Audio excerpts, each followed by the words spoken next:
नमस्कार मेरे प्यारे साथियों, आप सभी को एक बार फिर से हमारे YouTube चैनल में स्वागत है। और आज की इस वीडियो में हम आपके लिए 50 प्रश्न लेकर के आए हैं जो कि जीके, जीएस और स्टैटिक जीके के क्वेश्चन रहेंगे।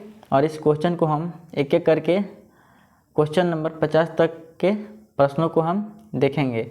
तो चलिए, और एक जानकारी है कि इसका जो पीडीएफ आपको टेलीग्राम के ग्रुप में आपको मिल जाएगा।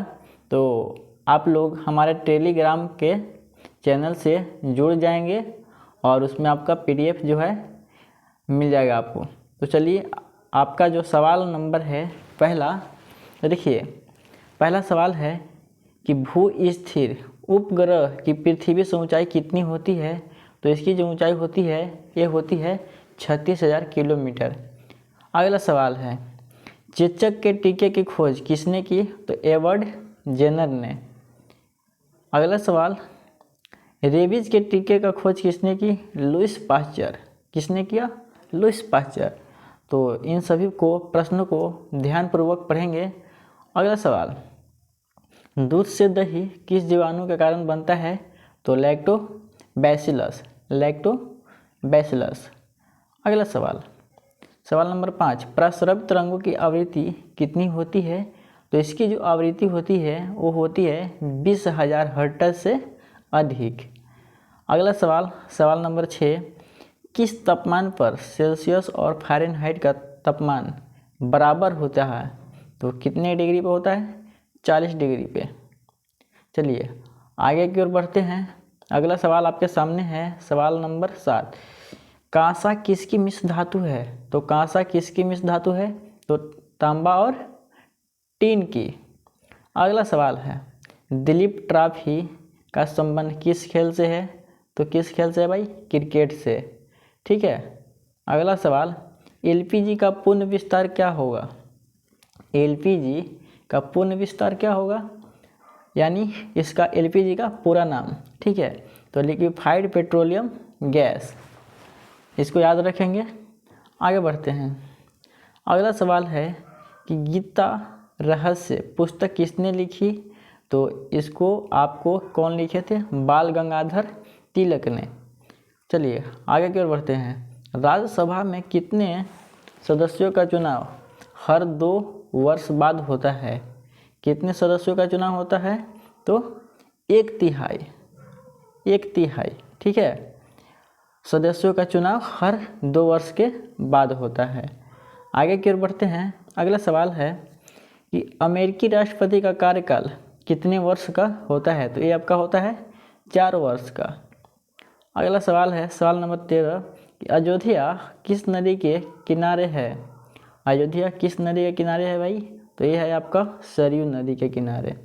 ठीक है, तो हमारे YouTube चैनल पे आप पहली बार जुटे हैं तो चैनल को सब्सक्राइब करके बेल आइकन को प्रेस कर लेंगे। तो आपके सामने अगला सवाल है, सवाल नंबर 14, कि परमाणु बम किस सिद्धांत पर कार्य करता है। तो नाभिकीय विखंडन। किस सिद्धांत पे? नाभिकीय विखंडन। चलिए आगे की ओर बढ़ते हैं। विद्युत धारा की इकाई कौन सी है। तो एम्पियर है। अगला सवाल है, हृदय की धड़कन को नियंत्रित करने के लिए कौन सा खनिज आवश्यक है। हृदय की जो धड़कन है उसको नियंत्रित करने के लिए कौन सा खनिज आवश्यक है। तो ये हो जाएगा, आपका आंसर हो जाएगा पोटेशियम। ठीक है, आगे की ओर बढ़ते हैं। पेनिसिलिन की खोज किसने की थी। तो अलेक्जेंडर फ्लेमिंग ने। अगला सवाल है कि मलेरिया की दवा कुनिन किस पौधे से प्राप्त होती है। तो जो मलेरिया का जो दवा है, जो कुनिन, वो किस पौधे से प्राप्त होती है। तो सिनकोना से। अगला सवाल है कि अंतरिक्ष यात्री को बाह्य आकाश कैसा दिखाई देता है। अंतरिक्ष जो यात्री होते हैं उन यात्रियों को आकाश कैसा दिखाई देता है। तो काला दिखाई देता है। ठीक है, आगे की ओर बढ़ते हैं। अगला सवाल कि एटीएम का पूर्ण विस्तार क्या होगा, मतलब एटीएम का फुल फॉर्म क्या होगा। तो ये आपका हो जाएगा ऑटोमेटेड टेलर मशीन। ठीक है, ऑटोमेटेड टेलर मशीन। चलिए आगे की ओर बढ़ते हैं और अगला सवाल है सवाल नंबर 21। सवाल नंबर 21 को करने से पहले मैं आपको बता दूं कि अभी तक अगर चैनल को सब्सक्राइब नहीं किए हैं तो प्लीज़ चैनल को सब्सक्राइब कर करके बेल आइकन को प्रेस कर लेंगे। चलिए आपका सवाल है 21 कि संसद का संयुक्त अधिवेशन कौन बुलाता है? तो राष्ट्रपति। BLW शब्द किस खेल से संबंध है? BLW शब्द किस खेल से संबंधित है? तो ये आपको मैं बता दूं किससे है, तो क्रिकेट से है। अगला सवाल है वायुमंडल की कौन सी परत हमें सूर्य से आने वाली अल्ट्रावायलेट किरणों से बचाती है? तो कौन सी परत है भाई? तो ओजोन परत है। ठीक है।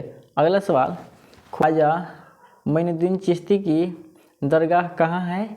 तो ये आपका है अजमेर में। ठीक है। अगला सवाल देखिए, अगला सवाल है 25। सम्राट अशोक ने किस युद्ध के बाद बौद्ध धर्म ग्रहण कर लिया था? सम्राट अशोक ने किस युद्ध के बाद बौद्ध धर्म ग्रहण कर लिया था? तो है आपका कलिंग युद्ध। कौन सा युद्ध है? कलिंग युद्ध। अगला सवाल, भारत का केंद्रीय बैंक कौन सा है? तो भारतीय रिजर्व बैंक, जिसको आप बोलते हैं RBI। ठीक है। चलिए आगे की ओर बढ़ते हैं। अगला सवाल है सालार जंग म्यूजियम कहाँ है? सालार जंग म्यूजियम कहाँ है? तो ये आपका है हैदराबाद में। ठीक है। तो इसी तरह से आगे बढ़ते हुए आपका 28 नंबर का सवाल है कि भारत में सबसे लंबे समय तक मुख्यमंत्री कौन रहा? भारत में सबसे लंबे समय तक मुख्यमंत्री कौन रहा? तो आपका आंसर हो जाएगा ज्योति बसु। वो कहाँ के रहने वाले थे? तो पश्चिम बंगाल के थे। ठीक है। आगे की ओर बढ़ते हैं कि संसार की सबसे लंबी नदी कौन सी है? संसार की सबसे लंबी नदी है नील नदी। अगला सवाल, भारतीय राष्ट्रीय कांग्रेस का प्रथम मुस्लिम अध्यक्ष कौन था? तो वो थे बदरुद्दीन तैयब जी। ठीक है। अगला सवाल की ओर आगे बढ़ते हैं।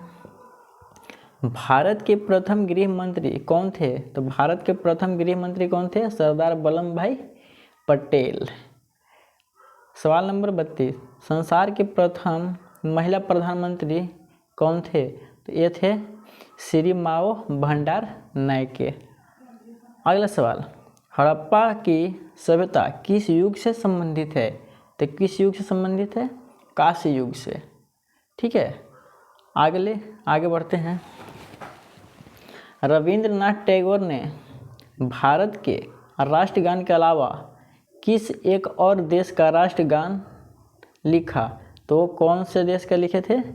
बांग्लादेश के। आगे की ओर बढ़ते हैं। अगला सवाल है नंबर 35, हीटर के तार किस चीज़ से बने होते हैं? जो हीटर के जो तार होते हैं वो किस चीज़ से बने होते हैं? तो नाइक्रोम से बने होते हैं। अगला सवाल है कि लोहे पर जंग लगने से उसका भार में क्या परिवर्तन होता है? बढ़ता है या घटता है? तो आपका आंसर हो जाएगा कि बढ़ता है। जब लोहे में जंग लगता है तो उसमें क्या होता है? वजन, मतलब उसका भार क्या होता है? बढ़ता है। अगला सवाल है विश्व का सबसे बड़ा नदी द्वीप माजुली असम के किस जिले में स्थित है? तो पातालपुरी में। ठीक है। किसमें? पातालपुरी में। अगला सवाल, ध्वनि की चाल अधिकतम किसमें होती है? तो स्टील में होती है। अगला सवाल है कि दीन-ए-इलाही धर्म किस मुगल शासक ने चलाया था? तो अकबर ने। इसी तरह से आगे बढ़ते हुए सवाल नंबर 40, उगते और डूबते समय सूर्य लाल प्रतीत क्यों होता है? सूर्य जो है लाल प्रतीत, मतलब लाल क्यों दिखाई देता है? तो इसका आंसर है क्योंकि लाल रंग का प्रकीर्णन सबसे कम होता है, इसीलिए हमें सूर्य उगते और डूबते समय वो क्या दिखाई देता है? लाल दिखाई देता है। चलिए आगे की ओर बढ़ते हैं। अगला सवाल है इंद्रधनुष में कितने रंग होते हैं? तो 7 रंग होते हैं। संसार का सबसे बड़ा फूल कौन सा है? संसार का सबसे बड़ा फूल कौन सा है? तो आपका जो है रफलेसिया। अगला सवाल, सबसे बड़ा जीवित पक्षी कौन सा है? तो शुतुरमुर्ग। संसार में सबसे छोटा पक्षी कौन सा है? तो हमिंग बर्ड। मनुष्य ने सबसे पहले किस जंतु को पालतू बनाया था? किसको बनाया था भाई? तो कुत्ता को। अगला सवाल है, किसे भविष्य की धातु कहा जाता है? किसे भविष्य की धातु कहा जाता है? तो ये आपका जो आंसर हो जाएगा वो हो जाएगा टाइटेनियम का। ठीक है, आगे की ओर बढ़ते हैं। अगला सवाल है 47, कौन सा तत्व स्वतंत्र अवस्था में पाया जाता है? कौन सा तत्व स्वतंत्र अवस्था में पाया जाता है? तो वो है आपका सल्फर। अगला सवाल, दिल्ली की सुल्तान रजिया सुल्तान किसकी पुत्री थी? तो इल्तुतमिश की। किसकी? इल्तुतमिश की। अगला सवाल है कि मंदिरों की पुण्य भूमि भारत के किस राज्य को कहा जाता है? तो तमिलनाडु को। किसको? तमिलनाडु को। आपका लास्ट क्वेश्चन है 50 कि पूर्वोत्तर सीमांत रेलवे का मुख्यालय कहाँ है? पूर्वोत्तर सीमांत रेलवे का मुख्यालय कहाँ है? तो आपका है मालेगांव। ठीक है, तो इसी के साथ में समाप्त होता है। और जो लोग अभी तक चैनल को सब्सक्राइब नहीं किए हैं, प्लीज़ चैनल को सब्सक्राइब करके बेल आइकन को प्रेस कर लेंगे।